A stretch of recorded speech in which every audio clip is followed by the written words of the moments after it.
ମୋତେ ଧୋକା ହିଁ ଶିଖେଇଛି କି ସମସ୍ତେ ଉପରୁ ଭଲ ହୋଇଥାନ୍ତି, ଭିତରୁ ତ ସମସ୍ତେ ସମାନ ହୋଇଥାନ୍ତି।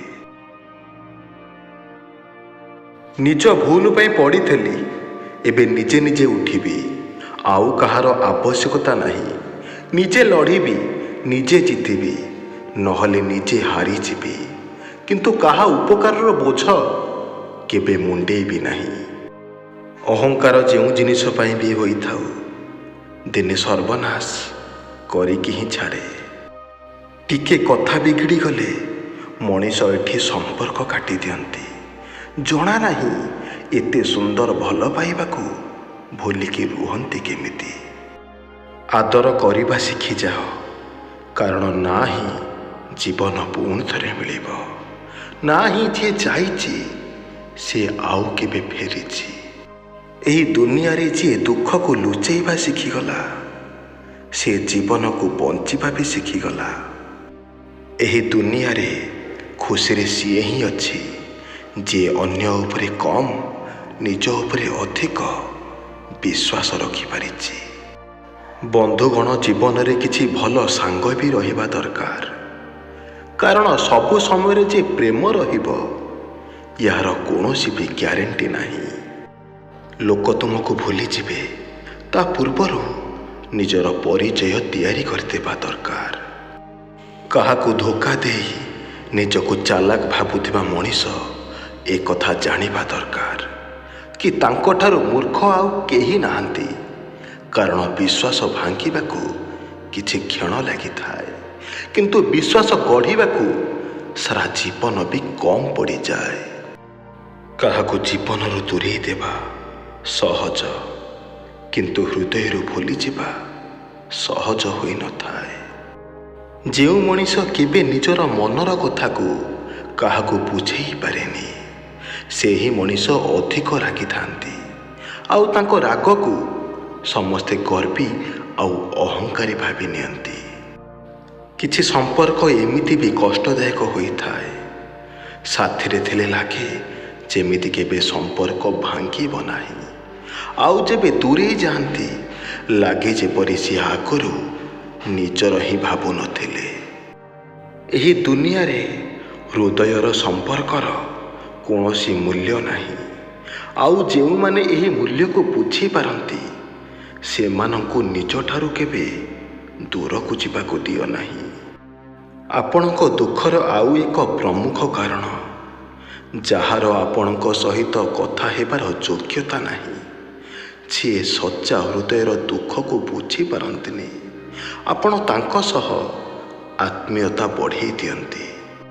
ସେହି ଲୋକଙ୍କ ପଛରେ କେବେ ଦୌଡ଼ ନାହିଁ, ଯାହାକୁ ଆପଣଙ୍କର କୌଣସି କଥାରେ ବି ଫରକ ପଡ଼େନି।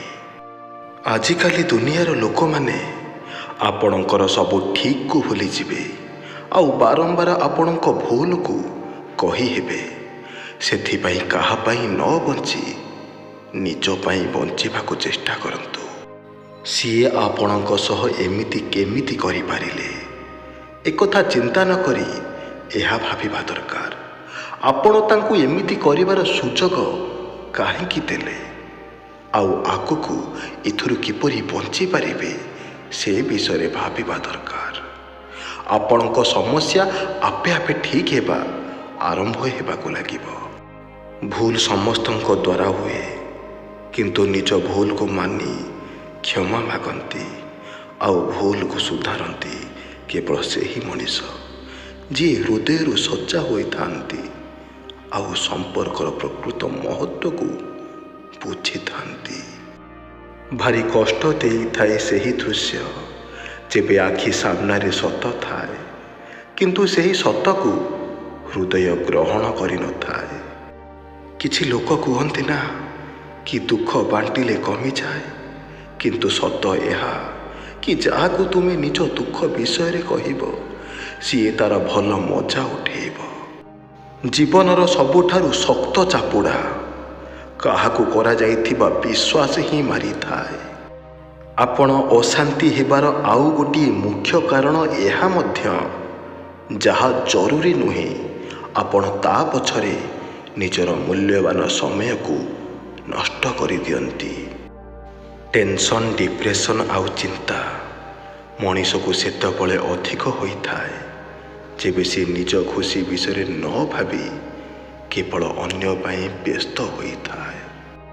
ସମୟ କାହାକୁ ଅପେକ୍ଷା କରିନଥାଏ। ସିଏ ତା ବାଟରେ କେବେ ନ ଅଟକି ଚାଲିଥାଏ। ଆଉ ଯିଏ ସମୟକୁ ଠିକ୍ସେ ବୁଝିଗଲା ସିଏ ସଫଳ ଜୀବନ ବଞ୍ଚିବାର ଟ୍ରିକ୍ ବି ଜାଣିଗଲା। ଅଧିକ ଚିନ୍ତା କରୁଥିବା ମଣିଷ ଗୋଟିଏ ଦିନ ନିଜ ଖୁସିକି ହିଁ ଶେଷ କରିଦିଏ। କିଛି ନିଜ ଲୋକ ପୁଣି ଏମିତି ଦୁଃଖ ଦେଇଯାଆନ୍ତି, ଆଖିରେ ଆଖି ଲୁହ ତ ଥାଏ କିନ୍ତୁ କାନ୍ଦି ହୁଏ ନାହିଁ। ଏବେ ସମ୍ପର୍କର ଅର୍ଥ ବଦଳିଗଲାଣି। ଏବେ କାମ ନଥିଲେ କେହି କଥା ବି ହୁଅନ୍ତିନି। ସମୟଠାରୁ ବଳବାନ ଆଉ କେହି ନାହାନ୍ତି। ସମୟ ଆସିଲେ ସବୁ କିଛି ମିଳିଯାଏ, ଆଉ ସମୟ ଚାଲିଗଲେ ଥିବା ଜିନିଷ ବି ଚାଲିଯାଏ। ଜୀବନର ରାସ୍ତାରେ ଦାମୀ ଆଉ ଶସ୍ତା ଲୋକ ଉଭୟ ମିଳନ୍ତି। ଦାମୀ ଲୋକ ଭଲ ପାଇବା ଶିଖେଇ ଦିଅନ୍ତି, ଆଉ ଶସ୍ତା ଲୋକ ମଣିଷ ଚିହ୍ନିବା ଶିଖେଇ ଦେଇ ଚାଲିଯାଆନ୍ତି। କାହାକୁ ଭୁଲିବା ଏତେ ବି କଷ୍ଟ ନୁହେଁ ଯେତିକି ତାଙ୍କ ସହ ବିତେଇଥିବା ସେହି ମୁହୂର୍ତ୍ତକୁ ଭୁଲି ପାରିବା। କାହାକୁ ପାଇଯାଅ ନହେଲେ ହରେଇ ଦିଅ, କିନ୍ତୁ ମତଲବ ପାଇଁ କାହାକୁ ବ୍ୟବହାର କର ନାହିଁ।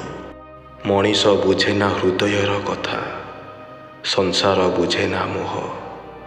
ଆଖି ବୁଝେ ନାହିଁ ଲୁହର ବେଦନା, ଛାତି ବୁଝେ ନାହିଁ କୋହ। ଛାଇ ବୁଝେ ନାହିଁ ବୟସର ଦୁଃଖ, ମୃତ୍ୟୁ ବୁଝେ ନାହିଁ ସାଥୀ। ଜୀବନ ବୁଝେ ନା ଶୋକର ସଙ୍ଗୀତ, ମଣିଷ ବୁଝେ ନା ପ୍ରୀତି। ଦୃଢ଼ ବିଶ୍ୱାସ ଏବଂ ପ୍ରାର୍ଥନା ଦେଖାଯାଇନଥାଏ, କିନ୍ତୁ ଅସମ୍ଭବକୁ ସମ୍ଭବ କରିବାର ସାମର୍ଥ୍ୟ ରଖିଥାଏ। ଇଜ୍ଜତ ପ୍ରାୟତଃ ସ୍ୱାର୍ଥସିଦ୍ଧ ଉଦ୍ଦେଶ୍ୟରେ କରାଯାଏ। ସ୍ୱାର୍ଥ ଶେଷ ସେହି ଦିନଠାରୁ ଇଜ୍ଜତ ଦେବା ବିଶେଷ। ଯେଉଁଠି ତୁମକୁ ଏକଥା ଅନୁଭବ ହୁଏ କି ତୁମ ପାଇଁ କାହାକୁ କଷ୍ଟ ହେଉଛି, ସେଠାରୁ ସାଇଡ୍ ହୋଇଯିବା ହିଁ ସବୁଠାରୁ ଭଲ ନିଷ୍ପତ୍ତି ହେବ। ସମୟ ଯେତେବେଳେ ପରୀକ୍ଷା ନେଇଥାଏ ସେତେବେଳେ ଯନ୍ତ୍ରଣା ସବୁ ଦିଗରୁ ମିଳିଥାଏ। ସେ ଧନୀ ହେଉ କି ଗରିବ, ଜ୍ଞାନୀ ହେଉ କି ଅଜ୍ଞାନୀ, ସମସ୍ତଙ୍କୁ ସମାନ ମିଳିଥାଏ। କାହାର ଅଭିଶାପ ଆମକୁ ଖରାପ କରିପାରିବନି କି କାହାର ଆଶୀର୍ବାଦ ଆମକୁ ଭଲ କରିପାରିବନି, କିନ୍ତୁ ଆମ ଉଚିତ ଆଉ ଅନୁଚିତ କର୍ମ ନିଶ୍ଚୟ ଆମ ଭାଗ୍ୟକୁ ସୌଭାଗ୍ୟ କି ଦୁର୍ଭାଗ୍ୟ ତାହା ନିର୍ଣ୍ଣୟ କରିପାରିବ। କିଛି ଅସୁବିଧା ଥାଏ ଯାହା ପାଇଁ ଏମିତି କରିବାକୁ ବାଧ୍ୟ ହୁଏ।